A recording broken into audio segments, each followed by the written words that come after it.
நடிகை குஷ்புவுடைய மூத்த மகளான அவந்திகா சுந்தருடைய கல்யாணம் போன வாரம் ரொம்பவே சிறப்பா நடந்து முடிஞ்சிருக்கு. கோவால நடந்து முடிஞ்ச இந்த பிரம்மாண்டமான திருமணத்துக்கு பல செலிபிரிட்டிஸ் வந்திருந்தாங்க.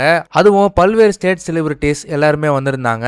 நடிகை தமன்னா, நடிகை த்ரிஷா, நடிகர் சரத்குமார், இயக்குனர் பி வாசு, மறைந்த தமிழ் இயக்குனர் மற்றும் நடிகரான பாக்யராஜ், தெலுங்கு சினிமா இண்டஸ்ட்ரியில இருந்து நடிகர் வெங்கடேஷ் ரகுபதி, சிரஞ்சீவி, நாகார்ஜுனா, பாலிவுட்ல அனில் கபூர் மற்றும் ஜாக்கி ஷ்ராஃப் ஆகிய நடிகர்கள் எல்லாருமே வந்திருந்தாங்க.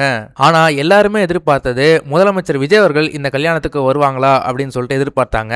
அதற்கு முக்கிய காரணம், சில நாட்களுக்கு முன்னாடி குஷ்பு அவர்கள் அவங்க குடும்பத்தோட சேர்ந்து முதலமைச்சர் விஜய்க்கு பத்திரிகை கொடுத்துட்டு வந்தாங்க. அதனால முதலமைச்சர் விஜய் இந்த கல்யாணத்துக்கு வருவாரா அப்படின்னு ஒரு எக்ஸ்பெக்டேஷன் இருந்துச்சு. ஆனா அவருக்கு அரசு அலுவல்கள் இருந்த காரணத்தினாலையும் அன்னைக்கு அவர் 300 புதிய பேருந்துகளை இயக்கி வச்சிர அந்த ஒரு ஈவென்ட் நடந்ததுனால அவரால் வர முடியாம போயிருச்சு. அட்லீஸ்ட் அடுத்த நாள் ரிசப்ஷனுக்காச்சு அவர் வருவாரு அப்படின்னு மக்கள் எதிர்பார்த்தாங்க. ஆனா அவர் அடுத்த நாள் மேரத்தான் ரன்னிங்ல இருந்ததுனால அவரால் வர முடியல. இந்த அளவுக்கு பிரம்மாண்டமா நடந்த கல்யாணம் தான் சோசியல் மீடியால கடந்த 2 வாரங்களா ஒரு பெரிய பேசு பொருளா இருக்கு. இந்த கல்யாணத்தை பத்தின போட்டோஸ் அண்ட் வீடியோஸுமே கூட ரொம்பவே வைரல் ஆச்சு சோசியல் மீடியால.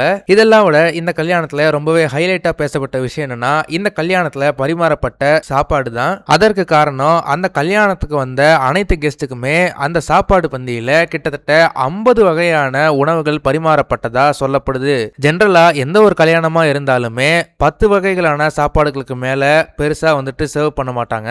ஆனா இந்த கல்யாணத்துல கிட்டத்தட்ட 50 வகைக்கு சர்வ் பண்ணியிருக்கிறாங்க அப்படின்னு நியூஸ் வரும்போது மக்கள் மத்தியில அது ஒரு மிகப்பெரிய ஒரு பேசு பொருளா ஆச்சு. இப்போ கடைசியா நடிகை குஷ்பு அவங்களோட இன்ஸ்டாகிராம் பக்கத்துல இந்த கல்யாணத்தோடைய ஹைலைட் மொமெண்ட்ஸ் எல்லாத்தையுமே அவங்களோட இன்ஸ்டாகிராம் பக்கத்துல ஷேர் பண்ணிருக்காங்க. இந்த விஷயத்தை பத்தி நீங்க என்ன நினைக்கிறீங்க அப்படின்றத மறக்காம கமெண்ட் செக்ஷன்ல சொல்லுங்க. இந்த வீடியோ உங்களுக்கு பிடிச்சிருந்தா மறக்காம லைக் பண்ணுங்க, ஷேர் பண்ணுங்க. இதே மாதிரி தொடர்ந்து நிறைய இன்ட்ரெஸ்டிங்கான வீடியோஸ் பார்க்க வீட்டா கிஸ் சேனலை சப்ஸ்கிரைப் பண்ணுங்க.